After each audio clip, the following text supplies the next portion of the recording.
I was flipping through Instagram Reels, which I normally don't do very often. I'm more of a YouTube Shorts guy. But in any case, I was flipping through some Instagram Reels, and I had some Go content pop up on my feed, which happens sometimes because I've looked at Go stuff before on Instagram.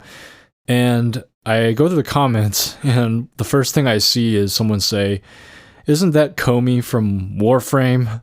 It seems that we just can't escape. Like, no one will ever recognize Go for being Go, and it'll always just be some other thing like Comey from Warframe or Othello or something like that. But, you know, that's how it is, unfortunately. Welcome to Start Point, the show about Go for Go fans away from the board. And I'm looking forward to doing this episode with you guys because I am going to try to finish the classic of Weiqi. Now, an episode, how long was it ago? A while back, I did the first 6 chapters of the classic of Weiqi, which is a 1,000-year-old ancient Chinese text, one of the oldest texts and most informative pieces of text on Go from the ancient world. And it has a lot of information about how to approach this game from all different factors. And so we're going to get right into it. We're going to get into chapter number 7 first, as we did 1 through 6 in the last Classic of Weiqi episode that was in season 1. And I actually like, you know, just briefly looking at the titles of this second half of this text. It actually kind of has a lot to do with stuff we've been talking about lately on the show, namely the internal aspect of the game. So I'm very excited to see how the ancients viewed this as part of the game. So let's get to it, starting with chapter 7 on observing the game. So here we go. The configurations taken on by the pieces must be harmoniously linked together. Try, therefore, to take the initiative and maintain it, move after move, from the beginning to the end of the game. If, when engaging conflict on the game board, one adversary does not know which is the stronger and which is the weaker player, he must examine even the tiniest details.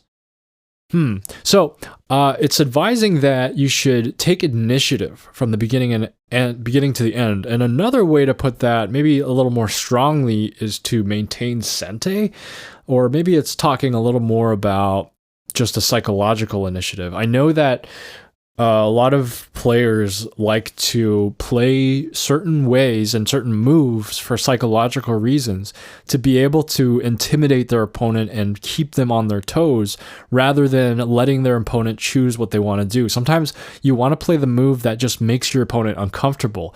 It's not necessarily, you know, you could maybe find 2 moves that are easily comparable, but one of them is more aggressive, makes your opponent more uncomfortable, is more challenging, and maybe it's better sometimes to play that move. And that's kind of what I'm seeing here.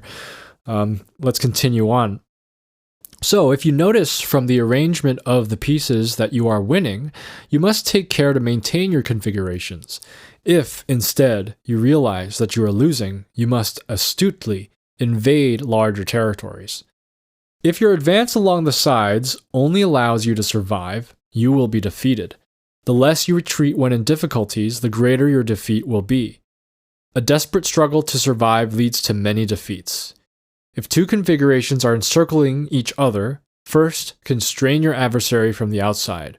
However, if there are no nearby configurations granting you support and the pieces are arranged unfavorably, do not place further pieces there. When danger looms, when your adversary has penetrated one of your configurations, do not play there, because to do so would simply mean placing pieces and not placing them. This is not proper play.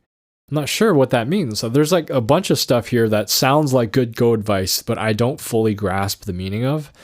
Let's see. When danger looms, when your adversary has penetrated one of your configurations, do not play there, because to do so would simply mean placing pieces and not placing them.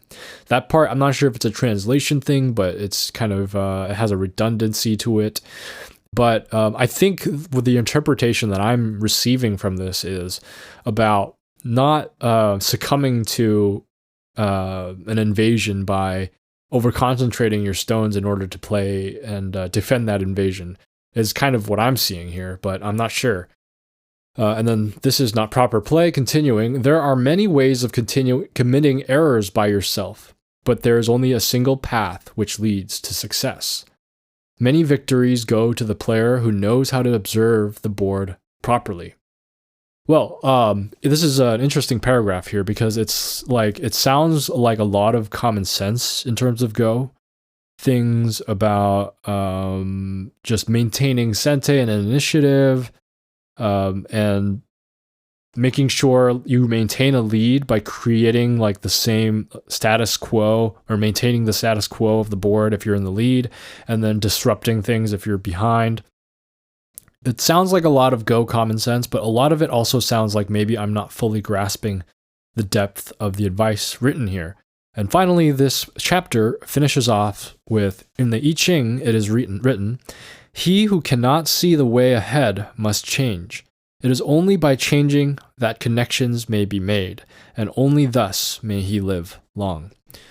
So, I guess it's a chapter about the harmony of pieces on the board, and the overall picture of the board that is being told, and how to gauge that and use that to your advantage. And if you don't know, the I Ching is an ancient philosophical text, very famous and full of wisdom. So I love that it's just part of the Go culture here, and that's just something that they talk about right away. I don't think that, for example, let's say in the modern chess world, chess players would necessarily start quoting philosophers in terms of advice for playing their game. But I guess I'm not sure. I guess I'm not very versed in the history of chess, but at least in this ancient history of Go, those two are very connected, and you can just feel their connection to this day. Okay, well, that was a good chapter. I want to continue on with chapter 8, and this one's called On Examining Feelings, very relevant to last week's episode. At birth, a person is calm and his feelings are difficult to discern. However, after he has received sensations from the outside world, he becomes active, and consequently, his states of mind may be perceived. If we apply this theory to Weiqi, we will be able to predict victory or defeat. Generally, if you are sure of yourself yet modest, you will often win. If you are uncertain and proud, you will often lose. If you can maintain your positions without fighting, you will win. If you continually kill pieces without worrying about anything else, you will lose. Interesting. The thing here is that it says, if you are sure of yourself yet modest, you will often win. And then if you are uncertain and proud, you will often lose, which is an interesting way to phrase it, because they kind of paired the dichotomies a little bit offset, because people who are sure of themselves are usually proud, and people who are uncertain of themselves are usually modest. But they're saying if you are sure of yourself yet modest. So it's a difficult line to draw, I guess. How can I be sure of myself and also be modest? That's a tough one. I think I can understand that one. But what about if you're uncertain and proud? I don't know. I can't really imagine someone who is uncertain and then yet proud. Maybe someone who's like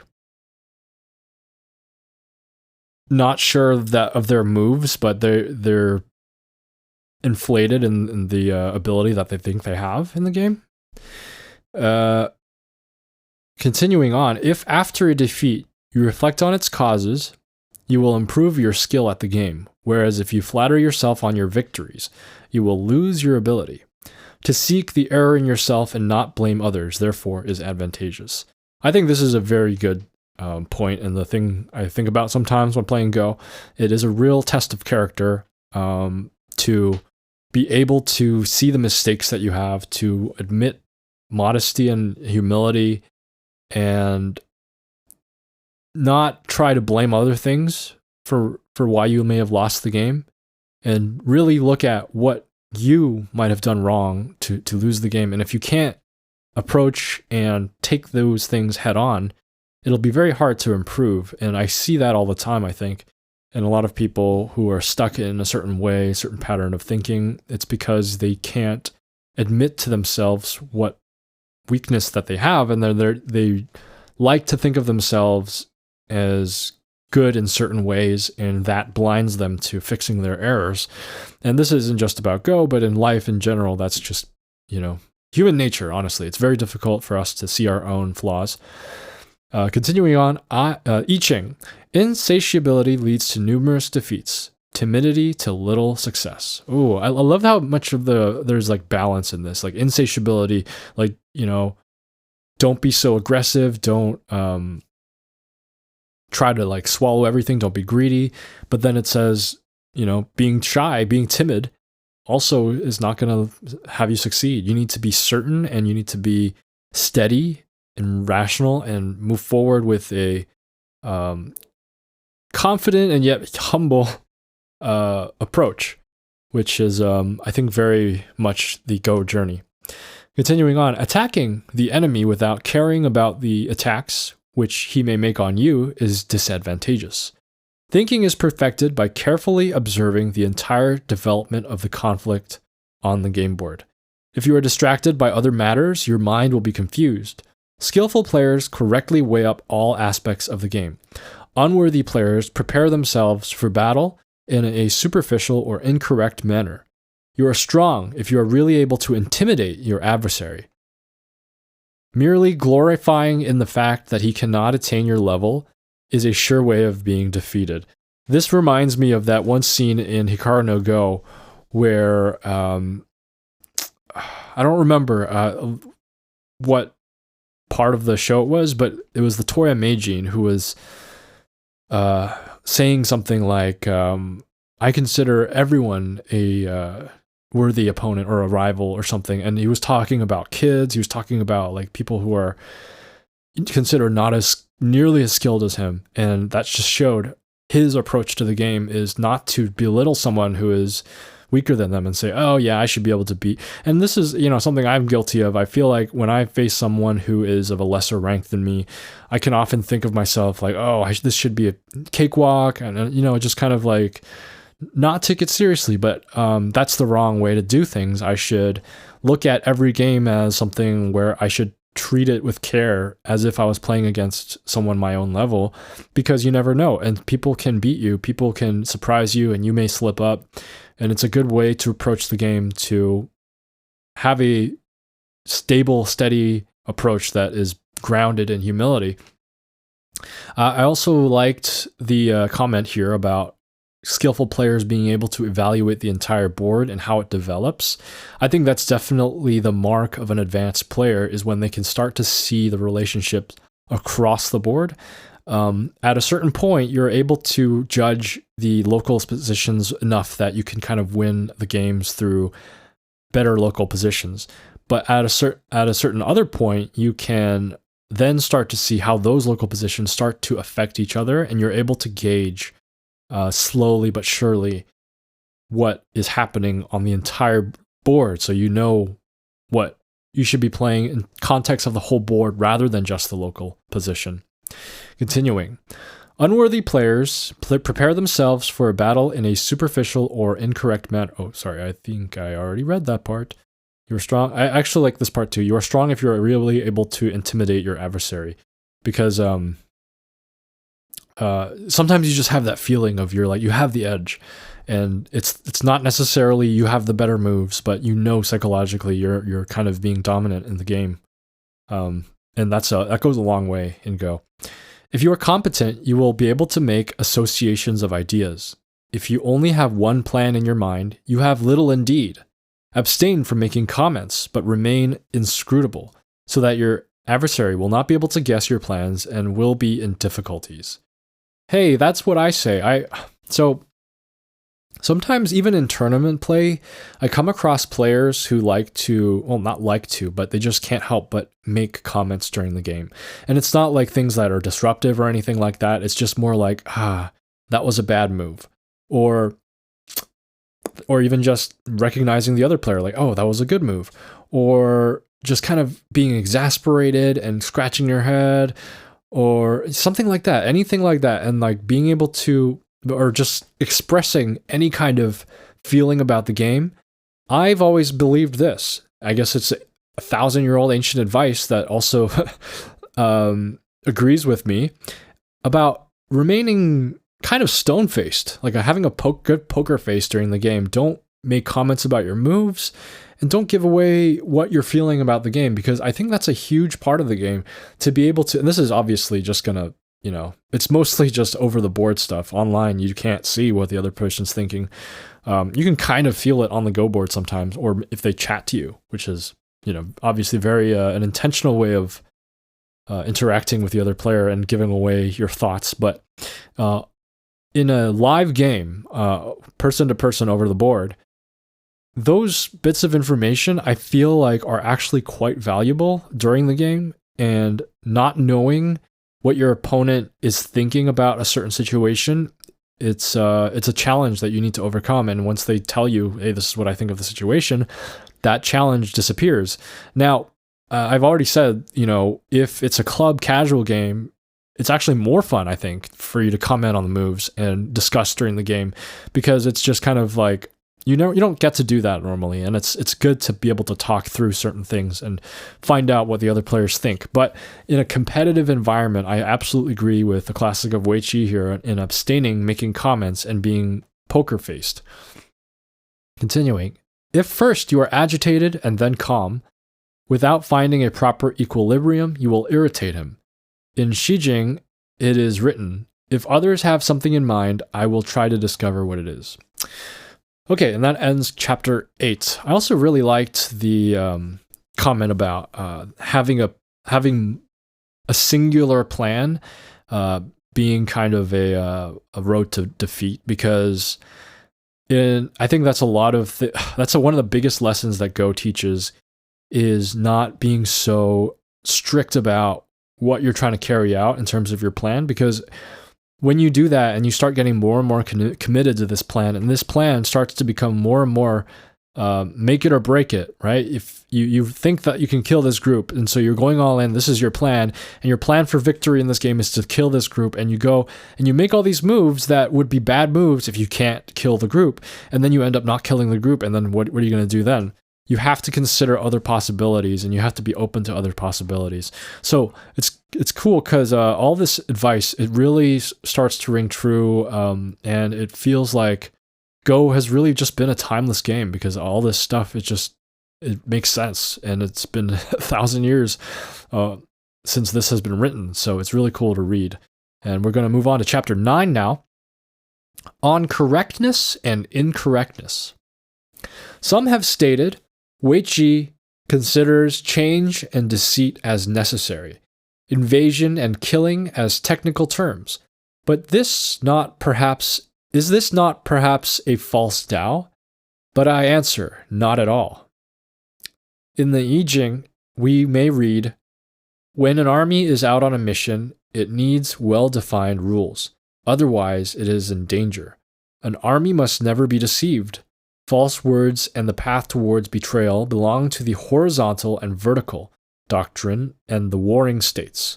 Although Weiqi is a small Tao, it is exactly the same as fighting. Thus, there are many levels of play, and not all players are equal. Those who are at a low level play without thinking or reflecting and simply act in order to deceive. Others aid their thinking by pointing at the positions of the pieces, and yet others talk and allow their intentions to become known. Others aid their thinking by pointing at the positions of, and yet others talk and allow their intentions. Interesting.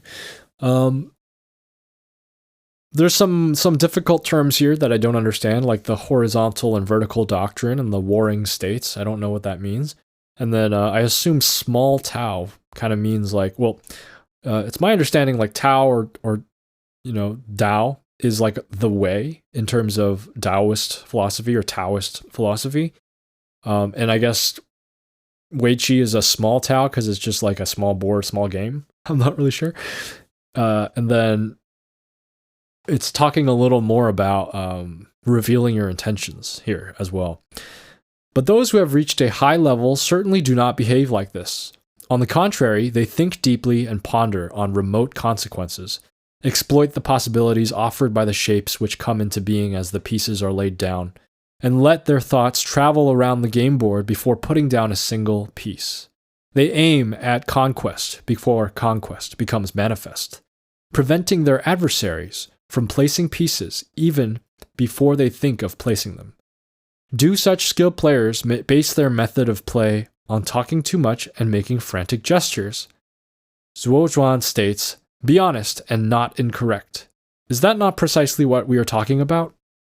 Well, this chapter was, I think, the most difficult so far today to understand, but I do like the emphasis it seems that it's putting on thinking before playing, and I feel like it's calling me out for my correspondence games, because it's like such a bad habit now. I basically can't help but think of the first move that I want to play in my head and then plop it down on the board. And you know how you don't have to commit the move right away in a correspondence game, and you can see the stone on the board. Like, I do that all the time, and I'm just I don't think about it. And I do think about it after. I try to evaluate after I put it down, but it's like, I shouldn't even put it down. I should just evaluate the board and try to feel what has changed about the board before I put down the stone. It's just kind of like instinct for me to like be able to see that stone on that board, and kind of instant gratification of like what that move looks like. But I should have that have more discipline in that practice. All right, moving on to chapter 10 on observing details. During play, there sometimes appears to be an advantage where in fact there is not. At other times, the opposite is the case. It is usually considered advantageous to invade, although there are invasions which only cause damage to those who make them. At times, the advantage lies in playing to the left, at others to the right. Sometimes you have the initiative, sometimes you are subjective to it. Sometimes the pieces are arranged close together, at others they are far apart. When you connect, do not forget what has happened before. When you abandon pieces, reflect on the consequences. Sometimes you begin playing close to certain pieces and end up far from them. At others, you have only a few pieces in a given spot and end up with many. If you wish to strengthen the outside, first take care of the inside. If you wish to consolidate the east, attack to the west. Ooh, that's like a modified Sun Tzu analect. Make noise in the east, attack in the west. But basically, a lot of this stuff in this chapter right now, again, sounds like just solid foundational Go advice, and just a description of what the game is like. If you wish to consolidate to the east, attack to the west, pieces laid down by your opponent which are aligned, but which do not yet form eyes, must be broken as soon as possible. As soon as possible. That's a very strong statement, actually. Pieces laid down by your opponent which are aligned but which do not yet form eyes must be broken as soon as possible. I think that's a very bold statement, because I don't know if I agree with that, or maybe I should try it to see if... But it sounds like a very aggressive way to look at the game. Continuing, play a jie, in parentheses, ko, if it does not damage other groups of pieces. If your opponent plays with handicap pieces, arrange your own pieces amply. But the player who uses handicap pieces avoids battle but extends his positions. Again, like a lot of this stuff is just a very normal description of go happenings. Invade territories only after you have selected them carefully. Once you have ascertained that they contain no obstacles, penetrate them. These are some of the most excellent methods used by expert players who naturally know them well. The I Ching states, "Who but the most intelligent and elevated person in the world can attain such a position?" I need to heed that invasion advice about only having, only invade after I've selected them carefully and ascertain that they contain no obstacles. I definitely don't do that. I just kind of eyeball it and say, like, I'm going to invade right here. And I just let the stone go and I see what happens. And that's probably not the right way to do it. So I should probably... The thing is that invasions are so hard to evaluate sometimes. It's just like you look at the stone, imagine the stone being there, and you're just like, you can kind of count the escape routes maybe. But other times it's just kind of very hard to tell whether an invasion is appropriate at that place. but I definitely can put more thought into my invasions. Alrighty, now we're on to chapter 11 on terminology. Weiqi players have given precise names to all dispositions. Some configurations may be understood easily, like life or death, and establish oneself or disappear. Establish oneself or disappear is not understood easily by me. I don't really know. Establish oneself or disappear. Okay, anyway. These technical terms are, and then there's like a list of all these Chinese characters. Chong, Wo, Chuo, Yue, I'm not going to pronounce all of them. There's like 4 by 1, 2, 3, 4, 5, 6, 7, 8, 4 by 8 grid of Chinese characters, and I don't know what any of them mean. Although there are only 32 technical terms, that's crazy. Only this is like the dictionary of technical terms, and I don't know I wish I knew what these mean. Players must think of 10,000 variations, but all the changes made on the game board according to distance and nearness, horizontality and verticality are so many that even I will never be able to know them all. However, it is difficult to disregard these terms if you are aiming at victory, and in Zhuozhuan you will find written, certainly the names will be rectified. Can't this sentence be applied to Weiqi too? I'm so curious about what these are, and because I don't speak or read Chinese, but I assume they're terms like hane and one space jump and things like that. I don't know. I would love it if anyone knew what these terms are about. And finally, we're on the penultimate chapter of the Classic of Weiqi, chapter 12, on mental levels. There are 9 mental levels into which players are distinguished. Oh, this is the ranking chapter. So this is before the Dan level system that was introduced by the Japanese. The first is called Being in the Spirit. The second, Seated in Enlightenment. The third, Concreteness. The fourth, Understanding Changes. The fifth, Applying Wisdom. The sixth, Ability. The seventh, Strength. The eighth, Being quite inept. And the ninth and last, Being truly stupid. Yes, I remember mentioning this in an earlier episode of Starpoint, and I just thought it was so funny that the 9th level of Go was being truly stupid. So it's like, imagine you're like I guess there's only like 9 levels in this system. So it's like, let's say it's like 1 Dan to 9 Dan. And it's like, if you're a 1 Dan player, you're just being stupid. You're just being truly stupid. I think it makes more sense to kind of look at these levels from bottom to up. So the 9th level being truly stupid, and then it goes up to being quite inept, which is also funny. And then it goes up to strength. So the first thing is strength. And then the next one is ability. And the next one is applying wisdom. And then understanding changes. And then concreteness. And then sealed in enlightenment. And then being in the spirit. And I think that my level is being quite inept. I don't think I'm being truly stupid when I play, but I think I'm quite inept. So I think that's my level, and I will assign myself that level according to this ancient ranking system. Levels lower than these cannot be enumerated successfully, and as they cannot form part of the above list, they will not be dealt with here. It is written in Zhuozhuan, the superior man already possesses perfect knowledge from birth. The man who attains it only after study is at a slightly lower level. The inferior man studies only after having encountered difficulties. Oh, that's a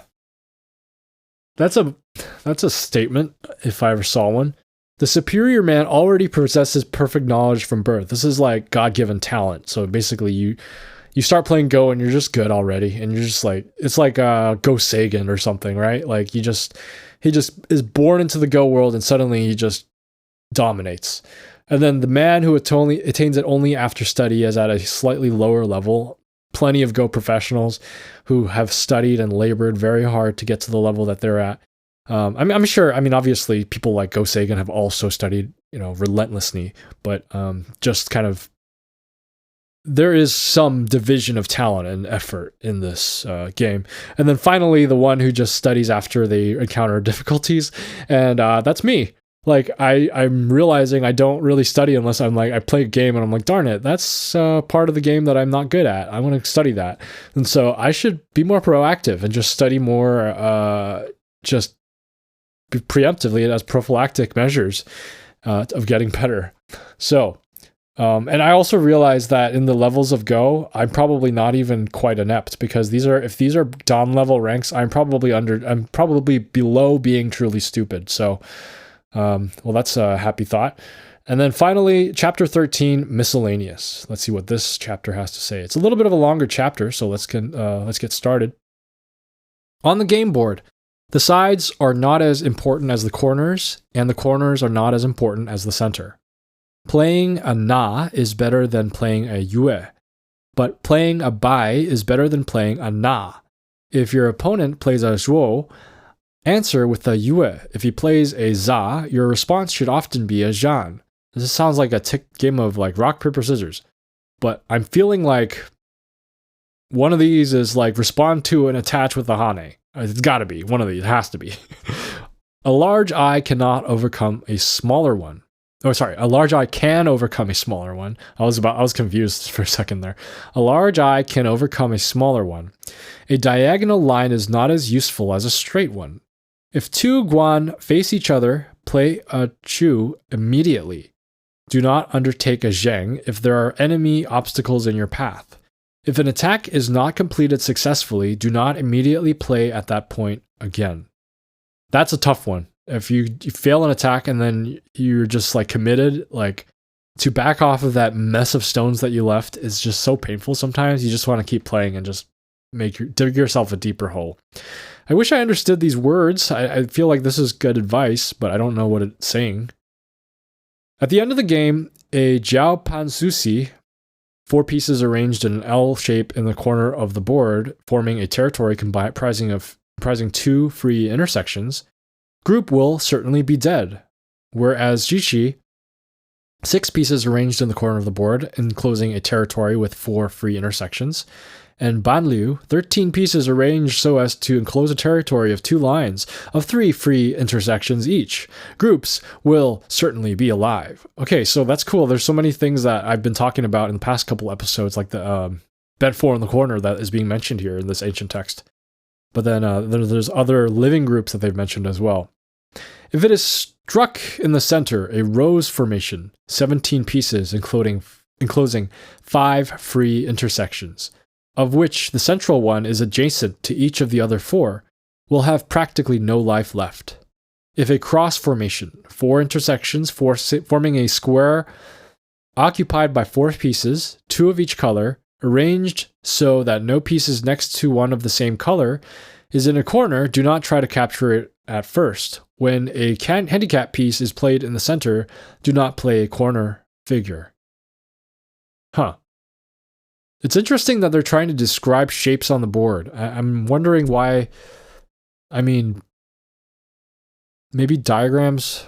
Yeah, I don't know if there's like diagrams that would have been able to be written down that would have been more effective. Or I'm just curious about why they chose to describe it rather than draw the diagram out. Weiqi should not be played many times consecutively, otherwise its players become exhausted, and once you are exhausted, you cannot play well. Oh my goodness, this is crazy. I used to have a Go proverb that I made up, do not play Go past midnight, because I used to play games past midnight, and I would always regret it, because I would play terribly. And so there's some truth to this. Do not play when you are indisposed, because you will forget the moves and be defeated easily. Do not boast of victory, nor complain about defeat. It is proper for a Junzi to appear modest and generous. Only vulgar persons manifest expressions of anger and rage. A good player should not exalt his skills. The beginner should not be timorous. Timorous. This is a new vocab word for me. But should sit calmly and breathe regularly. In this way, the battle is half won. A player whose face reveals a disturbed state of mind is already losing. The worst shame is due to a change of heart. The lowest baseness is to deceive others. The best way to play is to lay down one's pieces in an ample fashion. There is no more stupid move than to repeat a jie. And I think I remember jie as a ko. So I don't really know what that means. Why is that a stupid move? Change your play after playing 3 pieces in a line. Playing a fangjusi, a formation like a cross, but one in which all the pieces are of the same color, is useless and unrefined. A useless and unrefined move is not acceptable. Yeah, that's like basically a double empty or a quadruple empty triangle. So, winning by occupying many intersections is called yinju. Losing without having acquired even one intersection is called shucho. When both players have won one game each, they are equal. A game is declared a draw when both players have acquired the same number of intersections. Okay, it's like almost like a rule book. It's like so funny. This text, it's like so many layers of genres in it. It's like part instruction manual, part wisdom, part philosophy, part like astronomy, if you remember the earlier episode. So it's interesting how varied the scope of genre was. I think a lot of ancient texts are kind of like this as well. Whereas nowadays it's a lot more split up and things are categorized a lot more rigidly. Matches should not be composed of more than 3 games each. When you count your pieces, do not worry about how many you have won. Remember that a jie may be double, which creates an alternate figure, or even triple, which leads to an infinite configuration. I think this is talking about double ko's and triple ko's. As all players are equal, you must sometimes concede the initiative or 2, 5, or 7 handicap pieces. It may be said that in Weiqi, the life of one is not the non-life of the other, that the near and the far complement each other, that the strong configuration of one corresponds to the weakness of the other, that the advantage of one is the disadvantage of the other. In modern terms, Go is a zero-sum game. This means peace but not serenity. It means that one may establish oneself but not remain inactive. In the same way that danger may lurk behind peace and its serenity, remaining inactive means being annihilated. Remember the words contained in I Ching. The Junzi is at peace but does not forget the danger. He affirms his position, but does not forget the possibility of being destroyed. And that ends the Go Classic, the Weiqi Classic. I think it's a cool, very cool, understandable, and not too long text for Go players. And I love how much of the advice and wisdom still rings very true and foundational to this day. I like this ending thought here about peace and how Go can really be a peaceful or violent game, but that doesn't necessarily mean that, like, if there's a peaceful game, nobody won. Someone still won the game. It's just that if they won peacefully. So it's a interesting game where you can win peacefully or violently and aggressively. And I don't know how much this text is going to help my Go game, but it was an interesting read nonetheless. So I really enjoyed it. I hope you did as well. Over the break, I did some research on those Go terms that I was not able to understand. And as I had guessed, they are a bunch of common terms like Atari, peeps, diagonal, knight's move, and things like that. And I wanted to decode the proverbs that also use those terms in the Classic of Weiqi, but that was a lot more difficult because some of the terms that in the proverbs I was not able to find definitions of, so I had ChatGPT help me out a little bit. I had ChatGPT try to convert all those terms in terms of Weiqi, and then see what it had to say about the proverbs. And so the proverbs in question, playing a na is better than playing a yue, but playing a bai is better than playing a na. In this context, according to ChatGPT, na is an assertive pressing move, yue is a conservative simplifying move, and a bai is a expansive move. So it's basically saying it's better to be aggressive than being conservative, but it's even better to be to take big points. Number two, if your opponent plays a chuo, answer with a yue. That's like if your opponent plays a flexible or probing move with leaving aji, answer with a stabilizing or simplifying move, which makes sense to me. And then if he plays a za, your opponent should also be a zhan. Or sorry, your response should also often be a zhan, which is like what I originally translated this as if he plays a Actually, no, this isn't the one. Squeezing moves to apply intense pressure and restrict liberties. And then you should play a connecting move that attaches or secures stone. So it's kind of like a defense proverb. And then finally, if two guan face each other, play a chu immediately. So that one I saw as a, I think I translated it as two one space jumps face each other, play a peep immediately, which I don't know. I don't know if that's like an elephant eye proverb, but ChatGPT translated guan to be closing moves that secure or block off areas of influence, and also translated chu as a peeping move. So I'm not really sure what the correct one is. I'd love it if anyone who knows more about this would be able to comment and clarify. But I thought it was interesting to look at some of these proverbs. It's funny how long ago people were telling Go proverbs, and we're still kind of sticking to them to this day. And now it's time for the DDK Advice Corner, and the tip of the day is Sente is a resource. Don't play Sente just because you can. Let the tension exist until the right moment. So a lot of players I see, they see something that you can force your opponent to do for a marginal improvement in your situation. You might solidify your stones, you might get a little bit of territory, but more often than not, letting that Sente stay there until a better moment is the better decision. And actually sometimes, a lot of the times, people play these Sente moves and it actually worsens their own position. Sente is like ammo in your pocket that well, I guess you don't put ammo in your pocket unless, well, maybe if you're shooting a 6-shoot, anyway.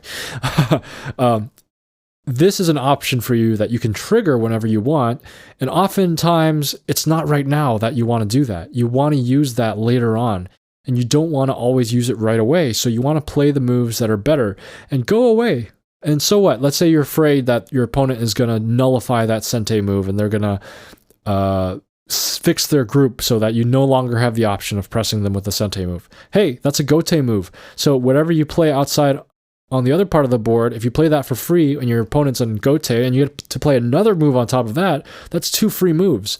So you've kind of gotten your value out of it already. So really judge that value, whether playing the Sente right now is worth it. Hold back on those Sente moves. When in doubt, don't play it. Just let it be and play something else that you find more valuable, and keep that Sente as a resource. Because this is the tricky thing about this advice, is that when you're someone who plays a lot of Sente moves instinctively, you'll never know the value of leaving that Sente alone, because you'll never experience how that would even be valuable to you. You would think, oh, I have to play the Sente move right now when I have the opportunity, or it may not come again, so I'm going to play it every single time. And guess what? When you do that, later on in the game, when you could have had that Sente move to help you out, you don't even remember that you had that, and you forgot about it. And you can only learn how to do this with restraint. So restrain yourself from playing too many Sente moves, and just treat it as a resource that you may be able to use to put yourself in the advantage later on in the game. Now it's time for listener mail.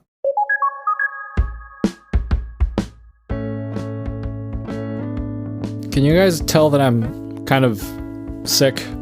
I thought I was maybe gonna be able to get away with recording this episode without people knowing, but I feel like you guys can tell. I don't know. Maybe I just gave myself away. Michael writes, Dear Justin, I just finished listening to your intriguing episode on the possible cognitive benefits of Go, and I wanted to share my experience of trying to teach Go to my son, although I know that is quite different from teaching children in a class setting, of course. My son and I discovered Go together when he was about 5. Having read a little about it, I ordered a cheap 13x13 set, and we learned the rules together. Oh, that's such a sweet thing for you to learn this game with your 5-year-old son together. That's very humbling, right? Because you're both learning, and it's I don't know how old you are, but I'm sure you're much older than 5 years old, and to be able to be learning something together with that big of an age gap is such an interesting and heartwarming thing to think about. At first, our skill levels being very close together, we would enjoy casual games, and I could manufacture victories for my son without playing too far beneath my real level. As a side note, I don't know if letting children win games is really best practice. Trying to balance their emotions and development can be challenging. That's a very interesting topic in and of itself, how beneficial it is to let your kid win. I was there's a very interesting thing I learned about crows recently, because I wanted to know about whether animals played games like humans do. And one of the examples that I found was that crows play this game of keep away. And they take like a stick or something, and all the other crows trying to take it from the main crow who has it, who's basically like it. And I was wondering how they know they just didn't all want this stick really badly, and they were just fighting for the stick, like rather than playing a game. And apparently the crows, they actually let the other crows take it from them to keep the game interesting. So this is a multi-species behavior that we're seeing, where we let each other win for the sake of the experience, which is an interesting thing. And I'm not sure. I'm not sure what the best approach is in that situation. I'm sure you can go too far both ways. And it also probably depends a lot on the personality of the child. Continuing on, as I was studying the game more systematically, naturally, I began to level up faster. But our joint enthusiasm was stoked by discovering Hikaru no Go.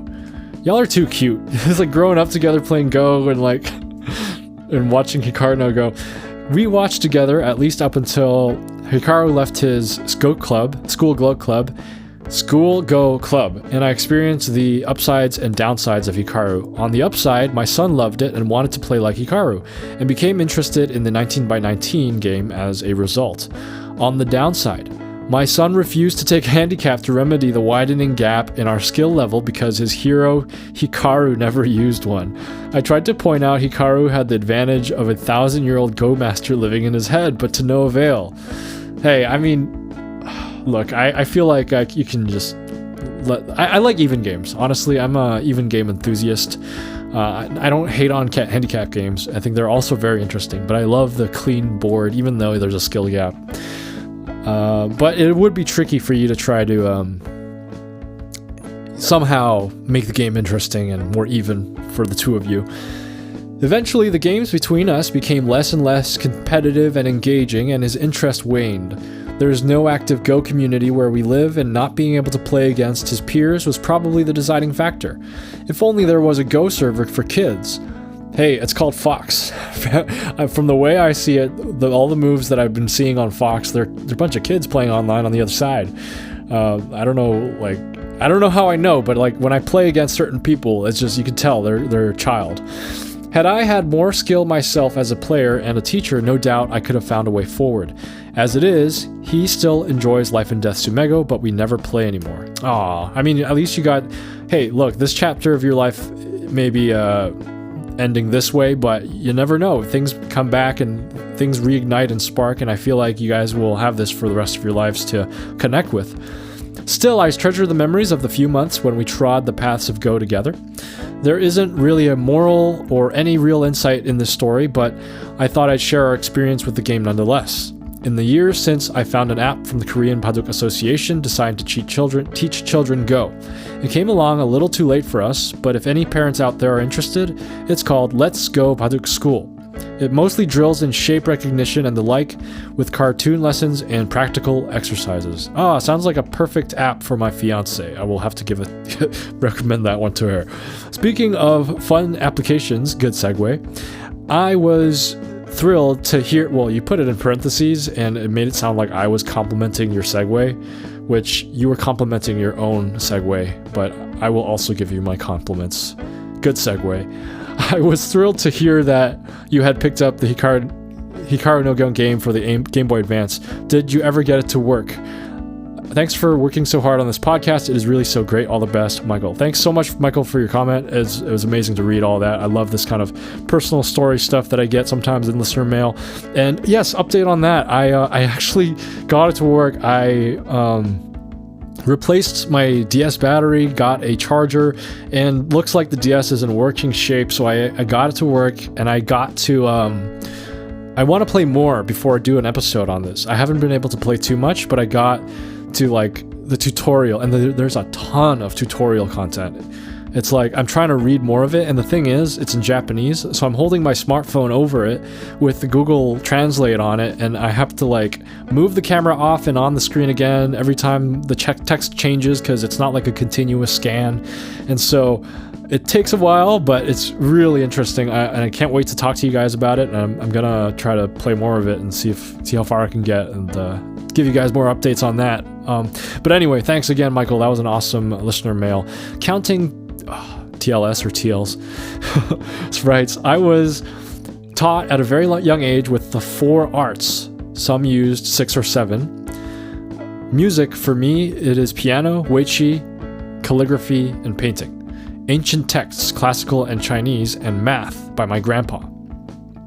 He was born before the modern China was formed and insists on these ancient practices for his grandkids. He was quite old when I was born, and raised me and my brothers due to my parents' jobs. That's very cool. The 4 arts, I've never heard of the 6 or 7, but I'm not surprised. So you're saying the 6 or 7 are music, which in the traditional one was the stringed instrument, and then for you it's piano, and I'll take guitar as mine version of that. Weiqi or Go is, I mean, obviously that's one of them. Oh man, I had listener mail music playing this whole time in the background. I don't know if you guys heard double, but sorry for that interruption. The music, piano, and for me it would be guitar, Weiqi, Paduk, and then for me it would be Weiqi, Paduk, obviously. Calligraphy, I don't know calligraphy. I dabbled in it in like not Chinese or like Asian calligraphy, but I got myself a calligraphic pen and I tried to write in like the kind of like the European style.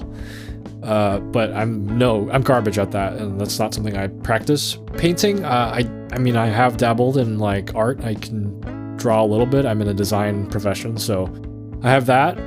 Ancient texts, classical and Chinese, and then math. Interesting. I didn't know there were more to it. Continuing. I was the youngest among all my siblings and cousins, and also the youngest to begin learning all these before 3 or 4 years old. And from a sample size of a dozen cousins plus siblings, I sensed the trend of the younger we started, not only we are better at these arts, but also get better memories and higher academic accomplishments. I'd say the type of early training and the various types of arts definitely contribute a lot. And probably not just from learning Weiqi, but I can say it is the one that sticks with me the longest. It probably contributes a lot from my parents and attention and research as well. Really hope we can keep these cultural traditions for future generations. Thank you for writing in, Counting TLs. That's awesome. I love that you are trying to extend this cultural heritage in your family through continuing to learn these arts. And I feel like it's always healthy for a family to have this creative side to them and have these kinds of things outside of the normal life stuff to focus on. And I would hope one day to have a kid who can play Go and is interested in Go. But if not, there's a ton of other stuff like I'm passionate about, that I love for them to be into as well, or even if they are into something else that I've never even tried, that's awesome too. I feel like, that's just kind of the person I am. I love learning new things and exploring new hobbies and things like that. But there's definitely a connection I have with Go in terms of like my dad played Go, and like there's some very close friends of mine who play Go, and it's a game that I really love. So thanks for writing in. And then we have Sadaharu writing, I think showing whether something has a cognitive effect is difficult to prove because it's very subjective, just like how it's difficult to prove whether a supplement is helpful. It's not like blood sugar or cholesterol, which can be measured objectively. Even if the child performs better, it could be that he just had better genes from the start, or maybe something else improved his cognitive abilities. However, I think it's good to have all these kinds of studies so that Go schools can use them more to lure more parents. Smiley face. That's a good point. It's actually sounding like the whole like gym bro culture with all the science going on, and everyone's constantly trying to figure out the best way to grow muscle is, and like it's simple sometimes, and yet it's sometimes so complicated, and there's a lot of advice out there that's just not, it doesn't hold water, and like it's just so yeah, subjective, like you said. It's like a lot of subjective stuff in this, in improving things like this. But if you say like it prevents certain diseases, mental health things, like it's like, oh, then people are like, oh, the benefits, like you can lure more parents to try to get their kids to learn Go. And then Sadaharu also writes, oh, and if you're interested in rigid and Sparta style training, I think you should try going to a dojo/dojang one day, smiley face. Thanks for writing in, Sadaharu, and that would be awesome. I would love to, even just for 1 week, to do that. But it is time consuming. I have a job. I'm an adult with responsibilities. I can't just go pack up and fly to Korea and attend a Go school like that. I don't think there's anything like that in my area. Alternatively, there's like the Yeonggusen Dojang, which is like an online school, but it is quite of a lengthy commitment, and I need to make sure I have the right space of time for it, and it also costs quite a bit of money. So, you know, it's not that those things are not in my interest. I would love to do stuff like that, and that sounds like great. But not right now, I guess, unfortunately. Thanks for writing in. And then finally, Ferran writes, I was trying to check the publisher of that article, JPES. Besides being Romanian and the article itself being from Ukrainian researchers, I could find very little. Any ideas on the sources? Take care. Well, if you look at the show notes for that episode, Ferran, I should have linked the Polgote article that referenced it. So if you go there, you'll find the link to the actual study, which should be... I mean, that's all I know, basically. But I think there's a good amount of source information on there.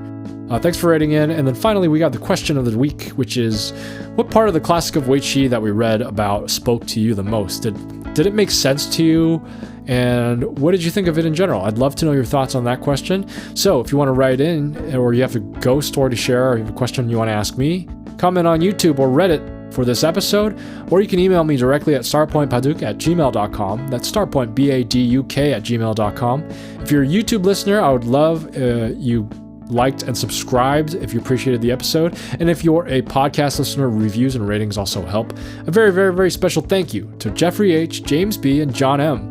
for supporting Starpoint. An ant and a spider were playing Go.